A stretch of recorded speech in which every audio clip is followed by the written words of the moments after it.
இருக்கு. கண்ணப்பனா மாமிசம் வச்ச கதை தான் பார்க்க போறோம். வாங்க பார்க்கலாமா? ஒரு நாள் ஒரு நாள் ஒரு வேட்டைக்காரன் கண்ணப்ப நாயனார் இருந்தாங்களாம். அந்த கண்ணப்ப நாயனார் வந்து டெய்லியும் ஏதாவது ஒரு முயல் குட்டி அப்புறம் ஆடுகள் எதையாவது வேட்டடிச்சுட்டே இருப்பாங்களாம். அதனால அப்புறம் ஒரு நாள் ஒரு கோயில் இந்த வரும்போது அந்த கோயில்ல வந்து ஒரு சிவலிங்கம், அழகான சிவலிங்கம் இருந்தாங்களாம். அப்போ அந்த சிவலிங்கத்துக்கு இது சாமி குட்டாங்க, ஏதாவது பக்தி ஏதாவது ரொம்ப அதிகமாயிட்டா. அதனால ரொம்ப சாமி கும்பிட்டுக்கிட்டாங்க ரொம்ப. அப்புறம் சாமிக்கு வெறும் கையில வரக்கூடாது, கையில ஏதாவது எடுத்துட்டு பண்ணும். ஐயோ என்கிட்ட ஒரே ஒரு மாமிசம் தான் இருக்கு, சரி அப்படின்னா இதே உங்களுக்கே வைக்கிறேன் அப்படின்னு வச்சுட்டு திருப்பி போயிட்டாங்களாம்.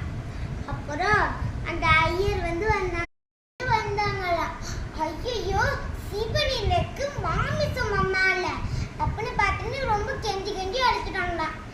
அப்புறம் வந்து சிவன் சாமி தெய்வீரமா மறைஞ்சி வந்தாங்க. அவங்க வந்ததுக்கப்புறம்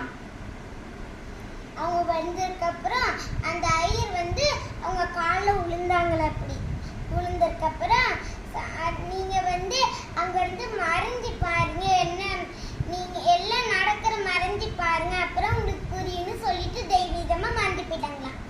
அப்புறம் திருப்பி அடுத்த நாள் காலையில அந்த மறைஞ்சி நின்று பார்த்துட்டு இருந்தாங்களா அந்த ஐயர்.